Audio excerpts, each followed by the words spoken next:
Hello, David Zaritsky for the Bond Experience. Welcome back. All right, so we are talking about an intersection of time, and we're not going to get metaphysical here, and this is not that channel. We're actually going to be talking about a brand, and I'm wearing it right now.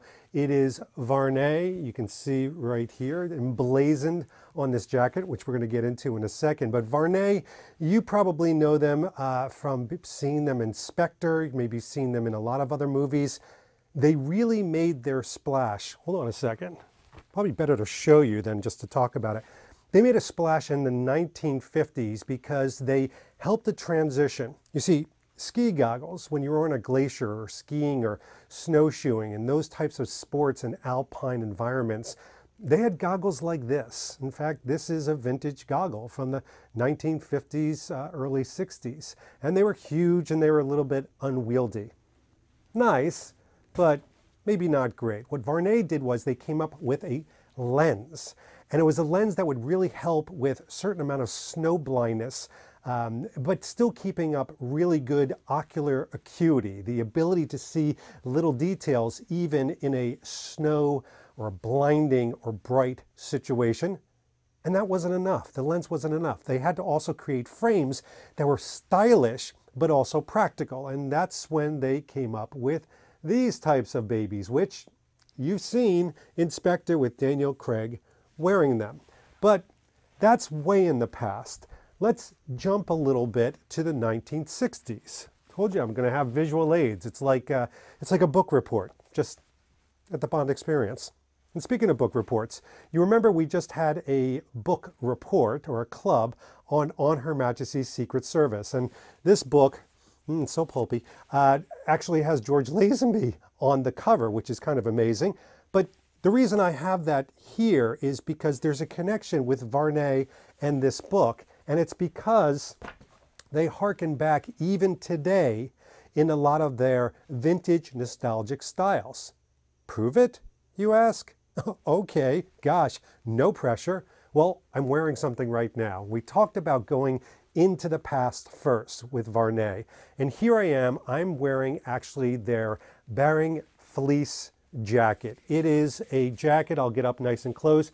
It's got some really nice vintage display and brand logo on here, but they designed it with a slim fit. And by the way, this is a size large. And if you remember, I'm a 40, 41-ish, 30, 31 waist. And a large fits me good. I wouldn't take a medium. A medium would have been, no, too small. It would have been too fitted on me. And you can see kind of the back here.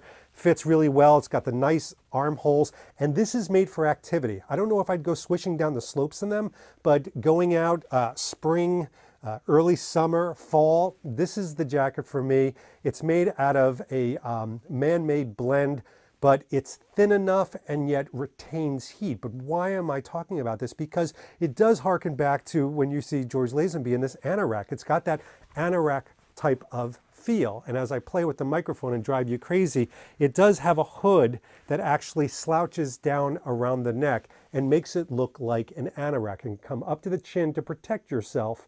And you can see all of these cinching around not just the hem, but also around the sleeves. So it does have that vintage appeal that harkens back to the past. And, well, fair balance.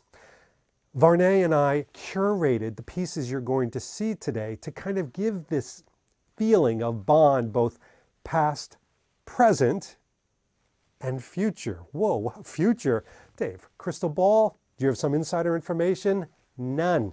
This is all wonderful fashion style speculation, but we had to start with the past.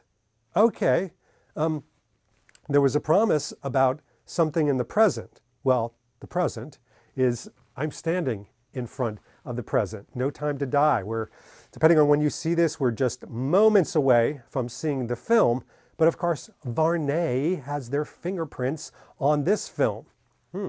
So we know already about these. I did a video review on them. We'll link it below. And you can see that we've got the croquis tied on just like he has in Jamaica. And he wears these. Bond wears these. Let's take a look. In Jamaica, he does some boating in them. He does some walking around. He has them wearing around his neck. We've seen these in trailers. We've seen these in just regular print. It gets around. But something happened. And of course, these are the Vuarnet Legend 06. And Legend 06 has been around for a while. And why? Because it's incredibly styled. It's got a nice vintage look to it.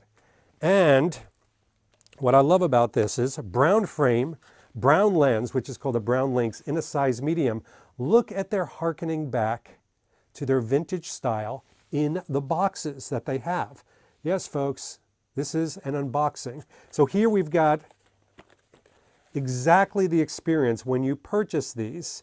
And the nice thing is that it's not just worn by Bond. What happened was Daniel Craig, as so often happens in these films, he adopted these sunglasses as part of his everyday kit. So for example, when I saw him walking and he said, right, yeah, that whole thing, that wasn't too much of a heady situation for me when he said good morning. But he had these sunglasses, he was wearing them on set. So he adopted these as a favorite pair as Daniel Craig, but also as Bond. So this is what you get.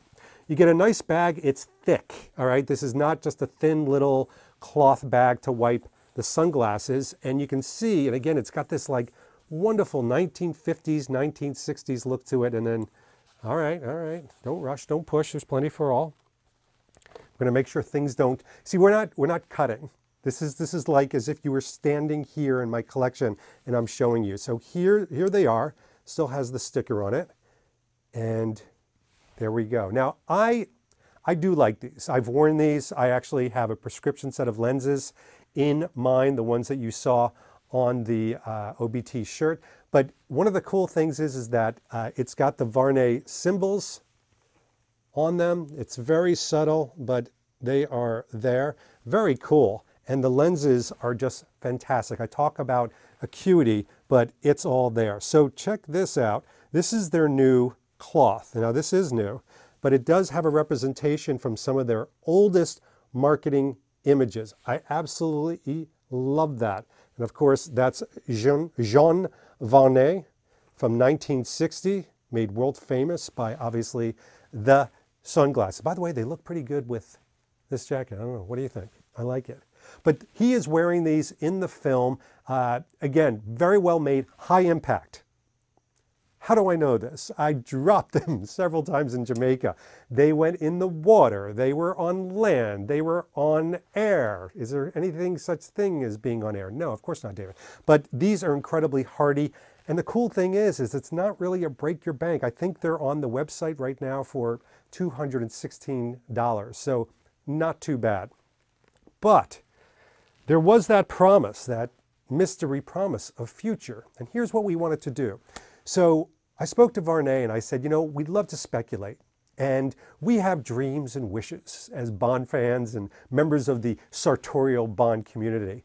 So imagine, if you will, that we could talk about Bond 26. We don't know anything. We don't know who it's going to be.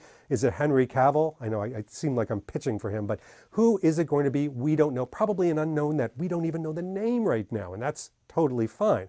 But if they're going to be stylized, if they're going to be kitted out in a very Bondish way, we could start to speculate about what brands and what would they want them to wear. So, in working with Vuarnet, I decided to play costume designer. Yeah, I have no credentials, none, and I'll never be hired to do so.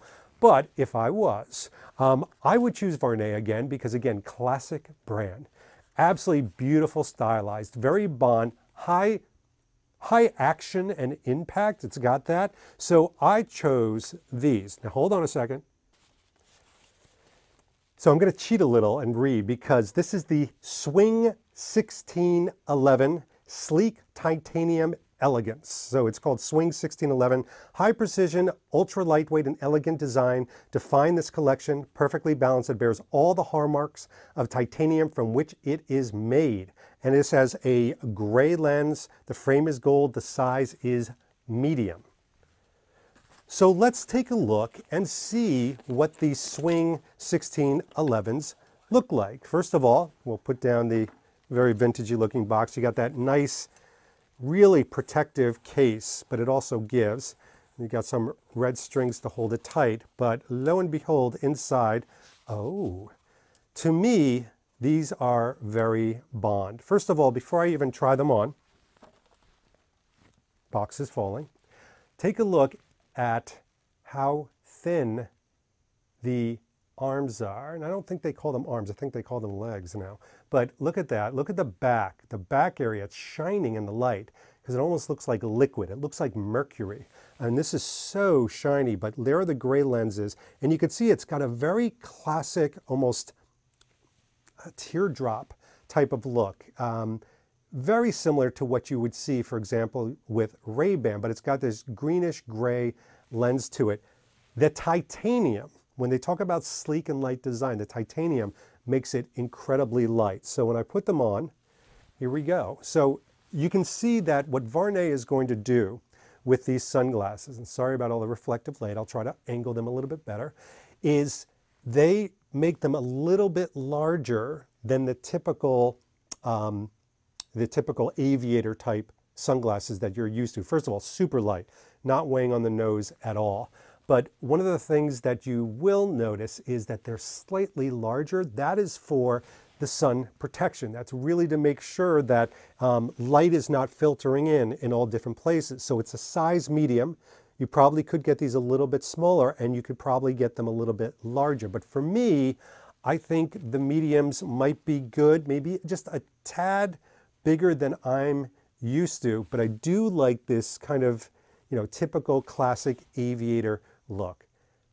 But here's the thing, I think Bond will look great in this. I mean, we remember how he looked, for example, in the Tom Fords in Quantum of Solace. I'd love to bring that classic look back, and I would love to see if maybe, just maybe, we could use Vuarnet as a brand to bring back Bond's sunglasses like that and keep the tradition going. You've seen an Inspector, you're going to see them in No Time to Die. Why not just continue that forward for Bond 26, whatever it's going to be named? So there you go. A little bit of speculation into the future. We started off in the past, the 1950s. We jumped to 1968, 1969. We went all the way through. We even stopped at Spectre in 2015. Who knew we were going to do that? And No Time to Die, and maybe a look into whenever Bond 26 is going to come out. Who knows? Anyway, it's also to touch base on a brand that we have a lot of affection for, Vuarnet. So Vuarnet, thank you so much for supplying us these goodies so we could talk about them. And of course, this has been David Zaritsky for the Bond Experience, and we'll see you all real soon. Take care.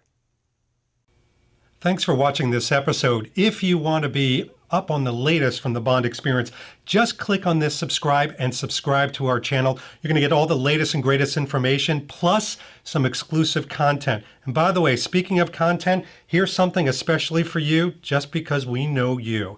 Talk to you soon.